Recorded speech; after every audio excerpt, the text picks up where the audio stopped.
بالآخر کفر ٹوٹا خدا خدا کر کے۔ ناظرین کرام، مصر کے ساحلی شہر شرم الشیخ میں گزشتہ کل ایک تقریب منعقد ہوئی۔ اس تقریب میں امریکہ کے صدر ڈونلڈ ٹرمپ، ترکیہ کے صدر طیب اردوغان، مصر کے الفتح السیسی اور قطر کے امیر، ان تمام لوگوں نے ایک پیس ڈیل سائن کی۔ وہ پیس در حقیقت، وہ پیس ڈیل، وہ امن معاہدہ در حقیقت غزہ کی تحریک کے مزاحمت اور اسرائیل کے درمیان ہوا۔ اگرچہ ان دونوں کے نمائندے وہاں موجود نہیں تھے، لیکن بہرحال یہ ایک پوری امت مسلمہ کے لیے ہی نہیں، پورے عالم اسلام کے لیے ہی نہیں، یہ ایک پوری دنیا کے لوگوں کے لیے، بالخصوص مشرق وسطیٰ کے لوگوں کے لیے ایک بہت بڑا دن ہے۔ میں یاد دلانا چاہوں گا آپ کو کہ یہ 2 سال آہن و آتش کی بارش غزہ پر برسانے کے باوجود، ٹیکنالوجی کا بے انتہا غلبہ ہونے کے باوجود، ایک ایسی لڑائی تھی جو در حقیقت ہاتھی اور چونٹی کی لڑائی تھی، اور بظاہر اس میں اہل غزہ کا نقصان ہوا، لیکن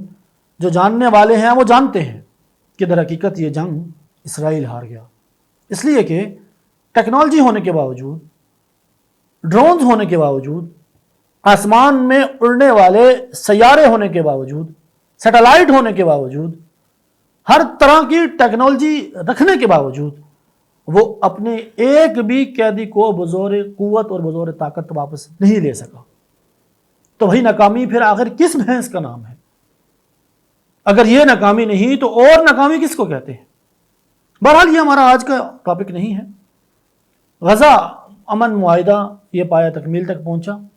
بہت سے لوگوں کو یہ اشکالات ضرور ہیں کہ اس سے قبل بھی ایک معاہدہ ہوا تھا، اسرائیل نے اس کی خلاف ورزی کی اور پھر سے دوبارہ جنگ اور آہن و آتش کی بارش برسانی اس نے شروع کر دی، لیکن اس بار ایسا نہیں ہوگا، اس لیے کہ اس سے قبل جو معاہدہ ہوا تھا اس میں اس طرح کی کوئی پیس ڈیل سائن نہیں ہوئی تھی، اور اس بار گارنٹر اسرائیل کی طرف سے بھی وہاں پہ سائن کرنے کے لیے آن موجود ہوئے ہیں۔ پوری مسلم امہ، بالخصوص اکلوتی اسلامی ایٹمی پاور پاکستان،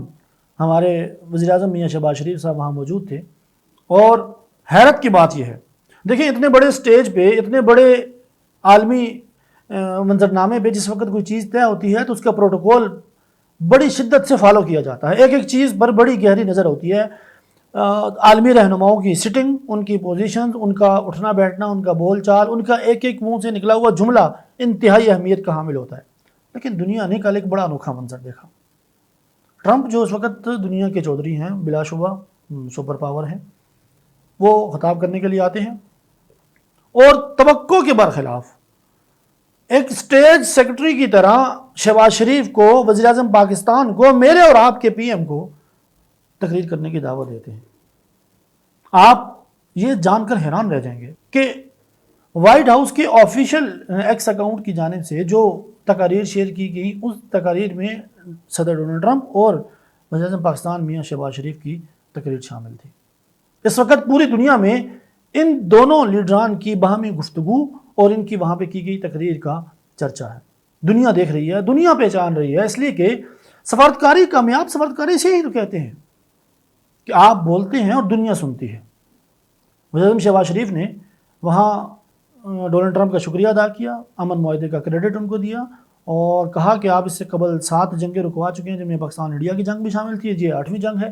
جو آپ نے رکوائی ہے، اور جس کی وجہ سے ملینز آف لوگ، وہ چاہے ساؤتھ ایشیا میں ہو، جنوبی ایشیا میں، پاکستان اور انڈیا کی جنگ رکوا کر آپ نے بچائے، چاہے وہ لوگ مڈل ایسٹ میں ہوں جو آپ نے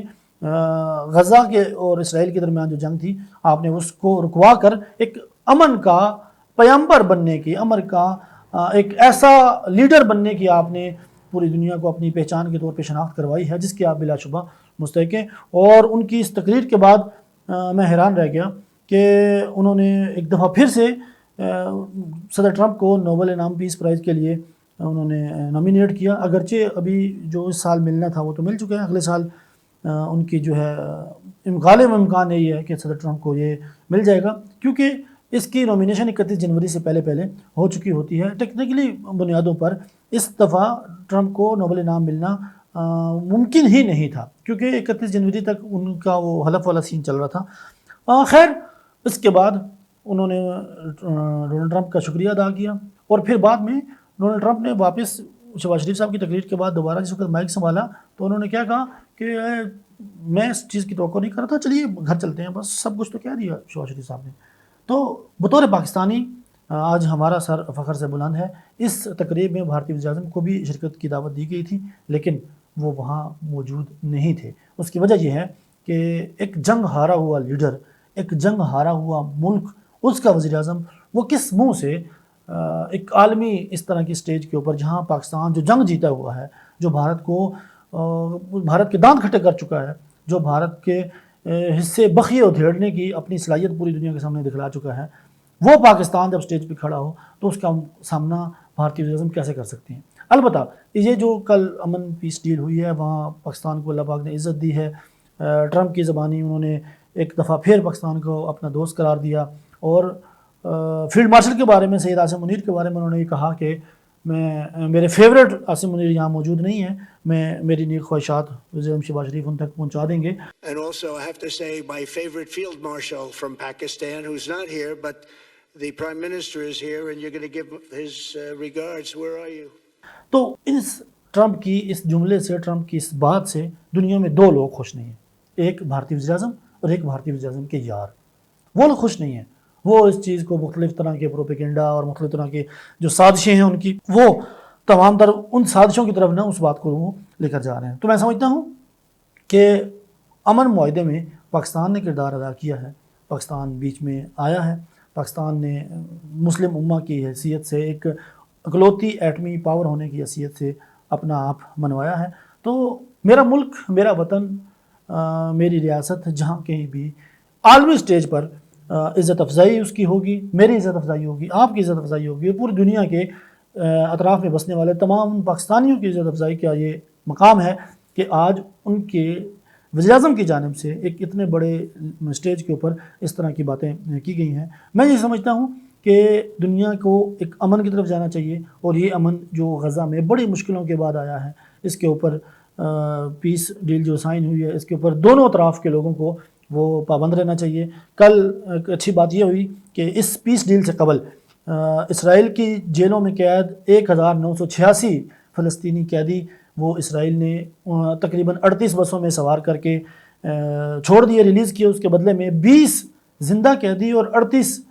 مردہ اسرائیلی قیدیوں کی لاشیں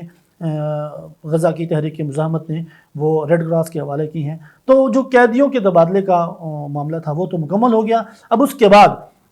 جو ایک اہم ایشو یہ ہے کہ غزہ کے معاملات کون سی حکومت سنبھالے گی، وہ کون سی ٹیکنوکریٹ حکومت ہوگی، اس کے اندر تحریک مزاحمت کا کیا کردار ہوگا، یہ تو آنے والا وقت بتائے گا۔ لیکن بہرحال یہ دنیا کے امن کے لیے ایک بہت بڑا دن ہے، پاکستان کے لیے بہت بڑا دن ہے، امت مسلمہ کے لیے بہت بڑا دن ہے، اور سب کچھ ٹیکنالوجی کو ہی خدا ماننے والوں کے لیے شکست کا ایک بہت بڑا دن ہے۔ ملتے ہیں کسی اور ویڈیو میں، اپنا خیال رکھیے گا، اللہ حافظ۔